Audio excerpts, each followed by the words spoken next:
ఎక్కడెక్కడైతే ఈ భారీ వర్షాల వల్ల ప్రజలు ఇబ్బంది పడుతున్నారో వారందరికీ కూడా సేవా కార్యక్రమం చేసే విధంగా భారతీయ జనతా పార్టీ కార్యకర్తలు ముందుకు రావాల్సిన అవసరం ఉంది. ఎక్కడికక్కడ ప్రజలకు అండగా ఉండి వారి యొక్క సమస్యలు తెలుసుకొని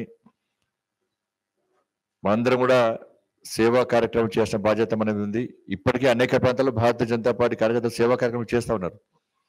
ఇతర ప్రాంతాలు కూడా ప్రతి భారతీయ జనతా పార్టీ కార్యకర్త నాయకులు అందరం కూడా ఇబ్బందుల్లో కష్టాల్లో ప్రజలకు భరోసా కల్పించాలి, వారికి అండగా ఉండాల్సిందిగా అందరికీ భారతీయ జనతా పార్టీ కార్యకర్తలకు నాయకులు విజ్ఞప్తి చేస్తున్నాను. నాయకులందరూ కూడా వెంటనే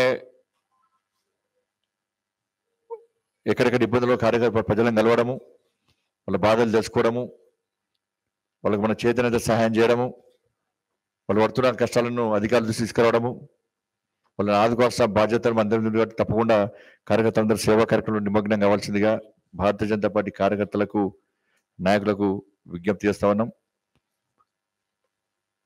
ఈరోజు జగిత్యాల్లో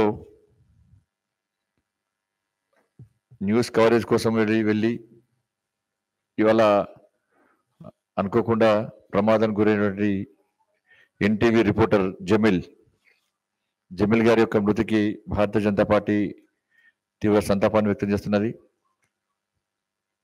వారి యొక్క డ్యూటీలో అంటే ప్రజలు పడుతున్న కష్టాలను ప్రభుత్వం తీసుకురావాలి నాకు ఆలోచనతో వారు వెళ్తుండగా మనం చూసిన వీడియోస్తో చాలా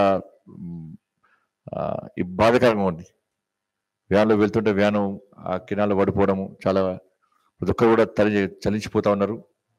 మరి ఆ విషయాన్ని కూడా భారతీయ జనతా పార్టీ వారికి ఆత్మకు శాంతి చేకూర్చాల్సి చెప్పి భగవంతు ప్రార్థిస్తూ, అన్ని మంచిగా ఉన్నాయి కానీ రాష్ట్ర ముఖ్యమంత్రికి మొద్దు నిద్ర పెడతలేడు. ఇంకా అది ఎప్పుడు వస్తుందో బుద్ధి ఏమని తెలుస్తలేదు. ఇంకెన్ని రోజులు అంటాడు ఇప్పటికీ అర్థమవుతలేదు. ఏమనంటే సమీక్ష అంటున్నాడు, అధికారులు అలర్ట్గా ఉండాలంటున్నారు, ప్రజలు బయటికి రావద్దంటున్నాడు, నేను కూడా బయటికి రానంటున్నాను. ఇది రాష్ట్ర ముఖ్యమంత్రి పరిస్థితి. హైదరాబాద్లో వరదలు వస్తే రాడు, ఆయన ప్రగతి భవన్కే నీళ్ళు వచ్చినాయి, ఆయన వెనకకే నీళ్ళు వచ్చినాయి, ఆయన కిందికే నీళ్ళు వచ్చినాయి, ఆయన రాడు, బయటికి రాడు. కోవిడ్ అప్పుడు బయటికి రాడు, రాక ఒక్కసారి కోవిడ్ అప్పుడు బయటకు వచ్చిండు, పీపీ కిట్స్ వేసిండు, అన్ని వేసిండు, 7 సంవత్సరాల పబ్లిసిటీ పొందిండు. ఆయన టీవీలు పేపర్లు అన్ని కేసీఆర్ బయటకు వెళ్ళాడు, గాంధీ హాస్పిటల్ సందర్శించాడు, కథం 7 సంవత్సరాలు వీకింది, అంతా వీకింది. ఆయన ముద్ర అంతా వీకింది. అయిపోయి కోవిడ్ అప్పుడు రాడు, హైదరాబాద్లో వరదలు వస్తే రాడు. ఇవాళ నువ్వు చేసేది పాపని చేస్తానే ఎవరు నమ్మకం విశ్వాసం లేదు. కనీసం పోతే అరే మా ముఖ్యమంత్రి బయటకు వెళ్ళండు, మమ్మల్ని పరామర్శించే ప్రయత్నం చేసి ఒక భరోసా నింపే ప్రయత్నం చేసిన చెప్పి మాత్రమే కనీసం సంతోషం వాళ్ళకి, అంతే. ఆయన ఏం చేస్తాడు పీక్తాడు ఎవరికి గ్యారెంటీ లేదు, ఎవరికి నమ్మకం లేదు. రాష్ట్ర ముఖ్యమంత్రి కనీసం ఏ ఒక్క ప్రాంతాన్ని సందర్శిస్తే ప్రజలు సంతోషపడతారు. నువ్వు హైదరాబాద్లో కూర్చొని సమీక్షలు చేసి అధికారులు కనీసం వాళ్ళని పట్టించుకోకుండా, అధికారులు కావాల్సిన అవసరాలు తీర్చకుండా పాప అధికారులు ఇబ్బంది పడుతున్నారు. సరే వర్షాలు అనుకోకుండా వచ్చిన దానిలో వేరే ఇబ్బందులు ఎవరేమేమి నిజంగా విమర్శించాలి మేము కూడా. కానీ ఇప్పటికైనా అనేక ప్రాంతాలు, ఆదిలాబాద్లో బాబు గారు ఫోన్ చేసి ఇప్పుడే 40,000 ఎకరాలు మునిగిపోయిందట. మంచి ఇల్లు గుట్టుకపోయినాయి చాలా ప్రాంతాల్లో, అనేక ప్రాంతాల్లో ఇబ్బంది పడుతున్నారు.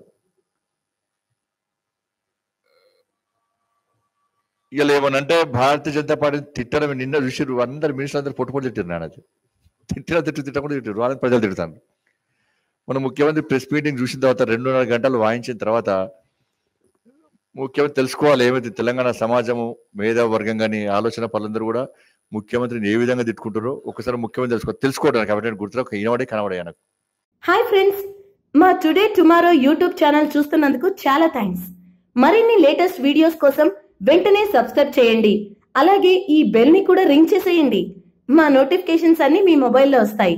అలాగే మా వీడియోస్ మీకు నచ్చితే లైక్ చేయండి, షేర్ చేయండి, నచ్చకపోతే కామెంట్ చేయండి.